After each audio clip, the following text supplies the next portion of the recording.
নমস্কার, আজকে আলোচনা করব অ্যাবডোমিনাল অ্যাসেসমেন্ট নিয়ে।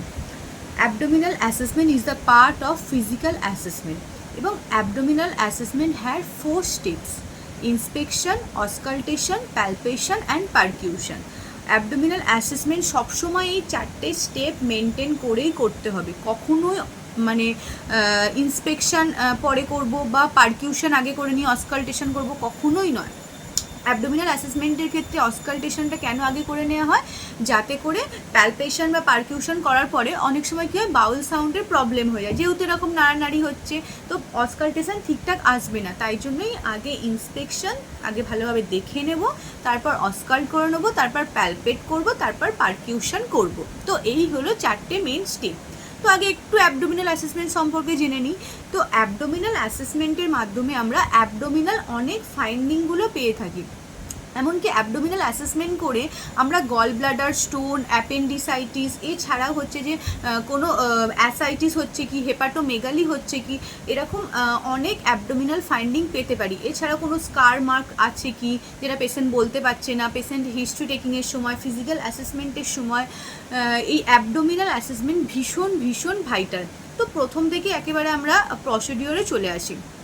যখন তোমাদের অ্যাবডোমিনাল অ্যাসেসমেন্ট পরীক্ষা যদি পরে কখনো কখনো আসে, তো একটা পেশেন্ট তো নিতেই হবে। পেশেন্টকে পুরো একদম শুইয়ে দিয়ে শুধু জাস্ট অ্যাবডোমেনটুকুই এক্সপোজ করে তুমি প্রসিডিওর শুরু করে নেবে। যে কোনো প্রসিডিওর করার আগেই পেশেন্টের কনসার্ন নিতে হবে, যে পেশেন্টকে এক্সপ্লেন করতে হবে যে আপনি কি করছেন বা তুমি কি করছো।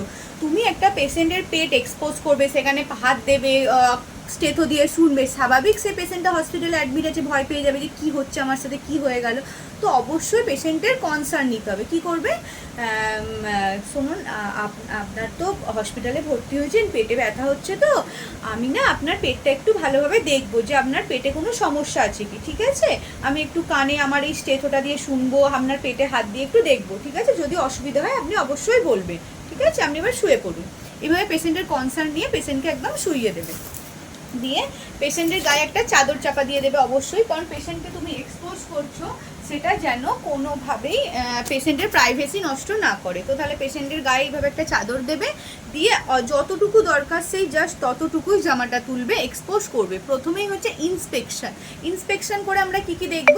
যে আমাদের নর্মাল অ্যাবডোমিনালের 3টে শেপ আছে, সেই 3টে শেপ হচ্ছে আমরা দেখব। তো ওটা আমি খাতায় এঁকেছি, আমি সেই দিয়েই দেখাচ্ছি, তোমাদের সুবিধা হবে, কারণ আমার পেশেন্টের তো ওই 3টে সেটই একসাথে পাবো না। তো তাহলে এই দেখো, এটা হচ্ছে যে 3টে ডিফারেন্ট অ্যাবডোমিনাল শেপস কী কী আছে: ফ্ল্যাট অ্যাবডোমেন, স্কেফয়েড অ্যাবডোমেন, আর হচ্ছে ডিস্টেনশন অ্যাবডোমেন, আর একটা লোকালাইজড ডিস্টেনশন। টোটাল হচ্ছে যে এগুলো আছে। এটা হচ্ছে স্কেফয়েড অ্যাবডোমেন। স্কেফয়েড অ্যাবডোমেনে দেখো কি হচ্ছে, একদম পেটটা ভিতরে ঢুকে থাকছে। এটা কোথায় দেখা যায়? ম্যাল নিউট্রিশনের ক্ষেত্রে দেখা যায়, আবার কখনো কখনো নর্মালও হতে পারে। এবার হচ্ছে generalised abdominal distension. Abdominal distension কোথায় কোথায় দেখতে পাই আমরা?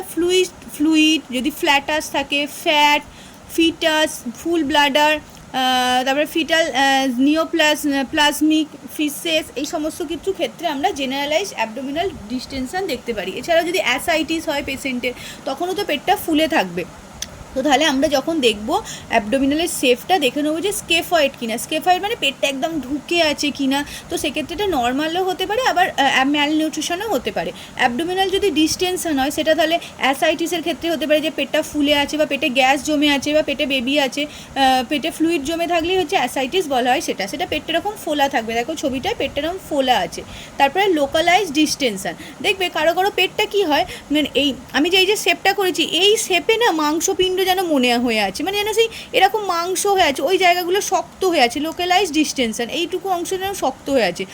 এটা ইন্ডিকেট করে অর্গানোমেগালি অর মাস। এটা ইন্ডিকেট করে হয়তো কোনো মাস আছে বা অর্গানোমেগালি আছে। তাহলে তোমরা ইন্সপেকশানে এই 3টে পেটের শেপ দেখবে। একটা হচ্ছে যে স্কেফয়েড কি, পেটটা ঢুকে আছে না, ফ্ল্যাট ডিস্টেনশন হয়ে আছে কি, বা লোকালাইজ ডিস্টেনশন বা ম্যাস আছে কি। এবার হচ্ছে স্কিন কালার দেখবে। স্কিন কালারে কি দেখবো? যে ডিসকালারেশন। যদি স্কিনের কালার ডিসকালারেশন হয়, তাহলে সেটা হবে যে প্যানক্রিয়াটাইটিসের ক্ষেত্রে এরকম স্কিন কালার ডিসকালারেশন হয়। তাহলে যদি ডিসকালারেশন হয়, তাহলে জানবো যে প্যানক্রিয়াটাইটিস হয়তো হচ্ছে। তারপরে ইকাইমোসিস আর পুরপুরা, অর্থাৎ যদি ইকাইমোসিস কি, যে ইকাইমোসিস মানে হচ্ছে যে ব্লাডের এই স্কিনের তলায় ব্লাড জমা হওয়াকে বলা হয় ইকাইমোসিস। আমি এখানে ছবিটা দিয়ে দিচ্ছি, এডিট করে দেখে নেবে। ইকাইমোসিস আর পুরপুরা কাকে বলে? এটা মেনলি হচ্ছে ডেঙ্গুর সময় হতে পারে। যদি ডেঙ্গু হেমারেজিক ডেঙ্গু ফিভার হয় তো তাহলে কি হয় যে ভিতরেই ব্লাড বেরিয়ে যাচ্ছে এবং স্কিনের তলায় জমা হচ্ছে। এটা কোয়াগুলোপ্যাথির ক্ষেত্রে ইকাইমোসিস আর পুরপুরা হতে পারে। এবার হচ্ছে যে স্ট্রায়া অ্যাট্রোফিকা অর গ্র্যাভিডেরাম। এটা হচ্ছে যে আমরা জানি প্রেগনেন্সিতে দেখা যায় স্ট্রায়া, যেটা হচ্ছে স্ট্রায়া গ্র্যাভিডেরাম বা white or pink wrinkle liner marks, এগুলো পুরোটাই হচ্ছে যে প্রেগনেন্সিতে দেখা যায়। তোমরা জানো লিনিয়া নায়াগ্রা, স্ট্রায়া গ্র্যাভিডেরাম এগুলো সব প্রেগনেন্সিতে। এবার পার্পেল স্ট্রায়া, যদি পার্পেল কালারের স্ট্রায়া হয় সিন ইন কুসিং সিনড্রোম। দেখো যদি পিঙ্ক কালারের স্ট্রায়া হয় তো সেটা আমরা জানি যে হোয়াইট আর পিঙ্ক কালার রিঙ্কেল স্ট্রায়া, এগুলো হলে আমরা প্রেগনেন্সিতে ক্ষেত্রে। কিন্তু কালো কালো পার্পেল কালারের স্ট্রায়া হয়ে থাকলে জানবে যে কুসিং সিনড্রোম। কুসিং সিনড্রোম কী হয়?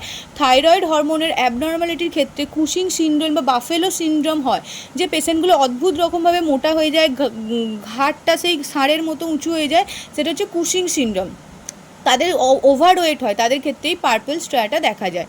এবার হচ্ছে যে লিনিয়ার নিয়াগ্রা, আমরা জানি প্রেগনেন্সিতে লিনিয়ার নায়াগ্রা হয়, যেটা হচ্ছে যে একদম এই আমাদের আম্বেলিকাস থেকে একটা পুরো একদম কালো দাগ, পুরো সিম্ফাইসিস পিউবিস পর্যন্ত একটা দাগ থাকে, সেটা হচ্ছে লিনিয়ার নায়াগ্রা। এবার হচ্ছে যে সাইনাসেস, সিন ইজ টিবি আর ক্রনস ডিজিজ। টিবি আর ক্রনস ডিজিজ এই সাইনাসেস দেখা যায়, সেই ছবিটাও আমি দিয়ে দিচ্ছি এখানে। স্কার্স মার্ক ইন্ডিকেট করে প্রিভিয়াস সার্জারি। যদি পেটে একটা কোনো স্কার আমরা দেখতে পাই তাহলে জানবো যে এখানে হচ্ছে যে আগে কোনো কোনো সার্জারি হয়েছে, লাইক গল ব্লাডার স্টোন হতে পারে বা যে কোনো রকম অ্যাবডোমিনাল সার্জারি হয়েছে। এবার হচ্ছে যে আম্বেলিকাসটা আমরা কি দেখব? আম্বেলিকাসের অনেক রকম ভাগ আছে। আম্বেলিকাস ইনভার্টেড হতে পারে, মানে ভিতর দিকে ঢোকাট হতে পারে। ইভার্টেড মানে কারো কারো দেখবে উঁচু হয়ে আছে, আমি ছবিগুলো বিভিন্ন দিয়ে দিচ্ছি। ইনভার্টেড হচ্ছে নর্মাল। ইভার্টেড হচ্ছে সাজেস্টিভ অফ টেন্স অ্যাসাইটিস। যদি টেন্স অ্যাসাইটিস হয় না তো সেক্ষেত্রে এরকম ইভার্টেড হয়ে গেছে, ধরো পেটে প্রচুর জল জমে আছে, সেই জলের চাপে এই আম্বেলিকাসটা এরকম উপর দিকে ইভার্টেড হয়ে গেছে। এবার হচ্ছে হার্নিয়া। যদি হার্নিয়া দেখবে অ্যাম্বেলিকাসের পাশ থেকে একটা উঁচু মাস বেরিয়ে এসেছে, তাহলে হচ্ছে ল্যাক্স অ্যাবডোমিনাল ওয়াল।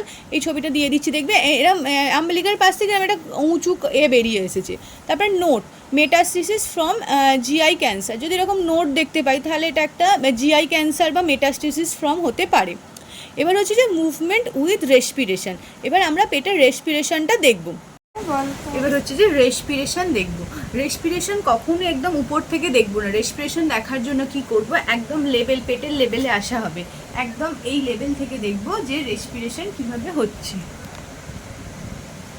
দেখো নর্মাল একদম দেখব যে পেটটা হচ্ছে যে আমরা কি জানি ইন্সপিরেশনের সময় একদম অ্যাবডোমেনটা উপরে উঠে যাবে আর এক্সপিরেশনের সময় নেমে যাবে, সেই অনুযায়ী হচ্ছে। দেখতে পাচ্ছ যে নর্মাল প্রসেসটা একদম এই লেভেল থেকেই দেখবে, ঠিক আছে? এটা তোমার রেসপিরেশন গেল। এরপরে আসবে হচ্ছে যে peristaltic movement. Normally peristaltic movement হচ্ছে উপর থেকে ভিজিবল হয় না। তাহলে যদি আমরা দেখে নেবো যে পেরিস্টালটিক মুভমেন্ট আছে কি, যদি পেরিস্টালটিক মুভমেন্ট অ্যাবসেন্ট থাকে তার মানে নর্মাল। কারণ নর্মাল পেরিস্টালটিক মুভমেন্ট বাইরে থেকে ভিজিবল হয় না। কখন ভিজিবল হয়? যখন হচ্ছে যে কোনো রকম কোনো ইন্টেস্টাইনাল অবস্ট্রাকশন হচ্ছে, তখন হচ্ছে যে পেরিস্টালটিক মুভমেন্ট ভিজিবল হচ্ছে। এবং কীরকম হবে, পুরো একদম বোঝা যাবে যে পেরিস্টালটিক মুভমেন্টটা হচ্ছে একদম। আসলে পেরিস্টালটিক মুভমেন্ট কি? পেরিস্টালটিক মুভমেন্ট হচ্ছে যে একটা মুভমেন্ট যার মাধ্যমে হচ্ছে যে আমাদের যে ডাইজেস্ট হওয়া খাবারগুলো একদম উপর থেকে ইন্টেস্টাইন হয়ে রেকটামে আসছে, সেটাই হচ্ছে নর্মাল পেরিস্টালটিক মুভমেন্ট। এবং এই পেরিস্টালটিক মুভমেন্ট হয় বলেই আমাদের পটির বেগ আসে। তো এটা হচ্ছে পেরিস্টালটিক মুভমেন্ট নর্মালি, কিন্তু বাইরে থেকে সেটা ভিজিবল হয় না নর্মাল পেশেন্টের। কাদের ভিজিবল হয়? যাদের হচ্ছে ইন্টেস্টাইনাল অবস্ট্রাকশন হয়েছে তাদের ক্ষেত্রে। পেরিস্টালটিক মুভমেন্টটা যদি লেফট থেকে রাইটে ভিজিবল হয় তখন হচ্ছে অবস্ট্রাকশন ইন দ্য পাইলোরাস। আর যদি পেরিস্টালটিক মুভমেন্টটা রাইট থেকে লেফটে ইররেগুলারভাবে ভিজিবল হয় তখন হচ্ছে স্মল ইন্টেস্টাইনে অবস্ট্রাকশন হচ্ছে। তো এই হলো আমাদের ইন্সপেকশনের পার্টটা। এবার হচ্ছে অস্কাল্টেশন। এবার আসছে অস্কাল্টেশন। অস্কাল্টেশনে মেনলি আমরা কি অস্কাল্ট করি? বাউল সাউন্ড। নর্মাল বাউল সাউন্ড প্রেজেন্ট আছে কি সেটা আমরা অস্কাল্ট করি। বেশিরভাগ ক্ষেত্রে কি হয় যে ওটির পরে কোনো অ্যাবডোমিনাল ওটি হয়েছে বা কোনো রকম কোনো ওটি হয়েছে, ওটির পরে কি হয় এনপিএম থাকতে হয়, 12 আওয়ার কি 16 আওয়ার্স এনপিএম থাকতে হয়। বা কখনো বলা হয় যে বাউল মুভমেন্ট ফিরে এলে তখন থেকে পেশেন্টকে সেমি ফ্লুইড বা লিকুইড ডায়েট স্টার্ট করতে হবে। তো সেক্ষেত্রে বাউল সাউন্ড আমরা কীভাবে শুনবো, এইভাবে। তো বাউল সাউন্ড শোনার জন্য আমরা কি করব, অ্যাবডোমেনকে 4টে কোয়াড্রেন্টে ভাগ করে নেবো। একদম এটা আম্বেলিকাস যদি ধরি, এই আম্বেলিকাস থেকে 4টে কোয়াড্রেন্টে ভাগ করব। এটা হচ্ছে যে রাইট আপার কোয়াড্রেন্ট, এটা right lower quadrant, right left upper quadrant, left lower quadrant, এই 4টে কোয়াড্রেন্টে ভাগ করলাম এবং এই 4টে কোয়াড্রেন্টে বসেই হচ্ছে আমরা বাউল সাউন্ড শুনবো। নর্মাল বাউল সাউন্ড হচ্ছে 7 থেকে 35 পার মিনিট, মানে 7 থেকে 35 পার মিনিট হচ্ছে যে বাউল সাউন্ড। 7 থেকে 35-এর মাঝেও হতে পারে, কারো 22-23 যাও হতে পারে। তো আমরা এই বাউল সাউন্ডটা শুনবো এবং হয়তো দেখা গেল প্রথমে পাওয়া যাচ্ছে না বলে দেবো না যে বাউল সাউন্ড অ্যাবসেন্ট। অন্তত মিনিমাম 3 মিনিট আমরা শুনবো, তারপর যদি না পাই তখন আমরা বলবো যে বাউল সাউন্ড অ্যাবসেন্ট রয়েছে। তো তাহলে শোনা যাবে।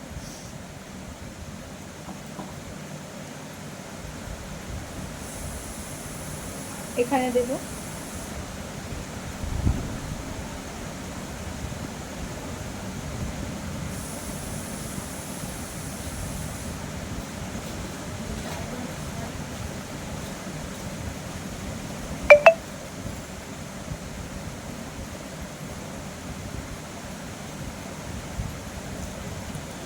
আমি বাউল সাউন্ড পেয়েছি, অর্থাৎ বাউল সাউন্ড প্রেজেন্ট আছে আমার পেশেন্টের ক্ষেত্রে। এবার আসবে প্যালপেশন আর পারকিউশন, এটাও কিন্তু ভীষণ ভাইটাল। প্যালপেশন করে আমরা স্প্লিনোমেগালি বা হেপাটোমেগালি হচ্ছে কি সেটা আইডেন্টিফাই করতে পারি। তো প্যালপেশন হচ্ছে যে ভীষণ স্কিল আর অভিজ্ঞ পার্সনরা ভালোভাবে প্যালপেশন করতে পারে। প্যালপেশন কিন্তু সবাই পারে না ঠিকঠাক করতে। তো এর জন্য অ্যাবডোমেনটা অবশ্যই এক্সপোজ করতে হবে। তো যখন প্যালপেশন করার আগে কি করবে, পেশেন্টকে জিজ্ঞাসা করে নেবে যে তার পেটের কোথাও পেন আছে কি। তোমার কি পেটের কোনো জায়গায় পেন আছে? পেশেন্ট যদি বলে কোথাও পেন নেই, তো তুমি স্টার্ট করতে পারো।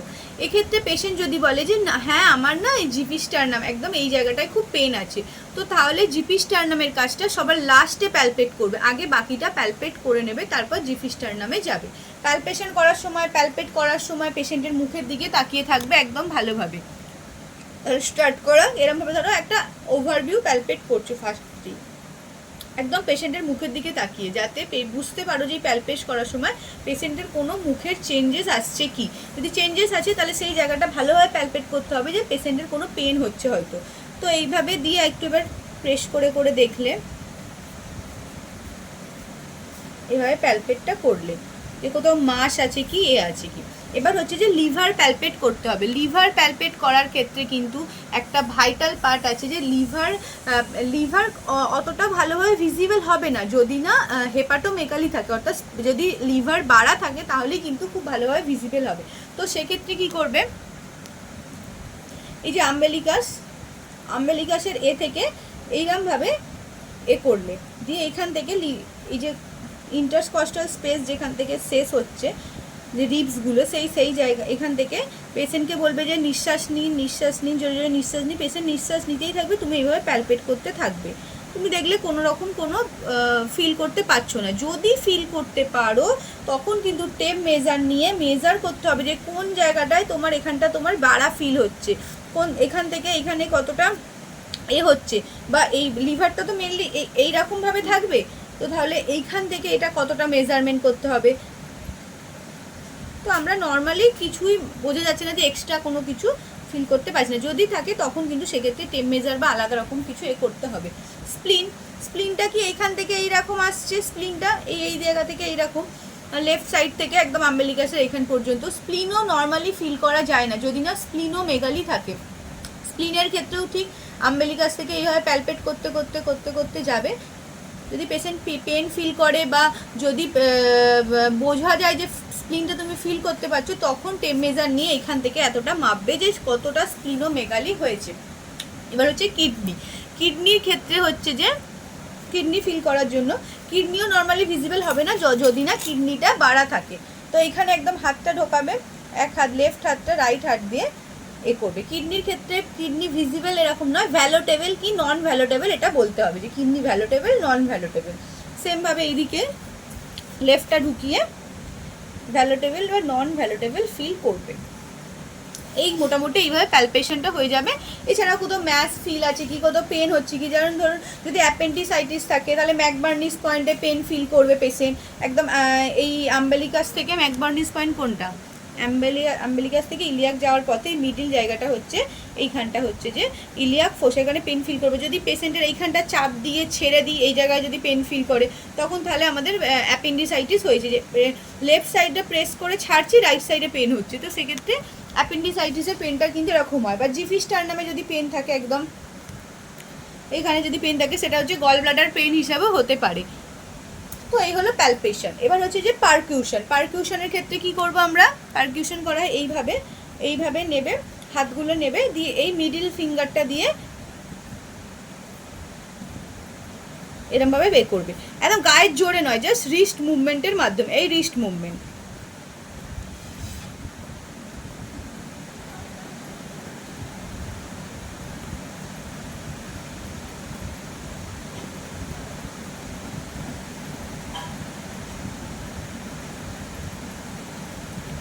এই হলো পারকিউশন। তো তাহলে আমাদের অ্যাবডোমিনাল অ্যাসেসমেন্টের কী স্টেপ আমরা দেখলাম। ফার্স্টে হচ্ছে যে ইন্সপেকশন, তারপর অসকাল্টেশন, তারপর প্যালপেশন, তারপর আসছে পারকিউশন। ইন্সপেকশনের মাধ্যমে আমরা ইন্সপেক্ট করে দেখে নেবো যে অ্যাবডোমিনালে কোনো রকম কোনো আমরা অ্যাবনর্মালিটি দেখতে পাচ্ছি কি, যেমন যদি ফ্ল্যাট অ্যাবডোমেন না ডিস্টেনশন আছে, বা হচ্ছে যে স্কেফয়েড আছে না, ওখানে কোনো মাস ভিজিবল হচ্ছে সেটা দেখে নেবো, কোনো স্কেয়ার আছে কি, কোনো কুশিং সিনড্রোমের কোনো এই আছে কি, সেই সমস্ত কিছু আমরা ইন্সপেকশানে দেখে নিচ্ছি। বা কোনো ইকাইমোসিস হয়ে আছে কি, বা ডিসকালারেশন হয়ে আছে কি। তারপর অসকাল্টেশনে আমরা বাউল সাউন্ড শুনবো। প্যালপেশনে হচ্ছে কোনো মাস ফরমেশন হয়ে আছে কি, কোনো নোড হয়ে আছে কি, বা কোনো স্প্লিনোমেগালি বা হেপাটোমেগালি হয়ে আছে কি। পারকিউশনের ক্ষেত্রেও সাউন্ডটা ডাল সাউন্ড কোথায় আছে বা কোনো সাউন্ড বেশি আছে, সেই সমস্ত কিছু আমরা পারকিউশনে দেখে নিই।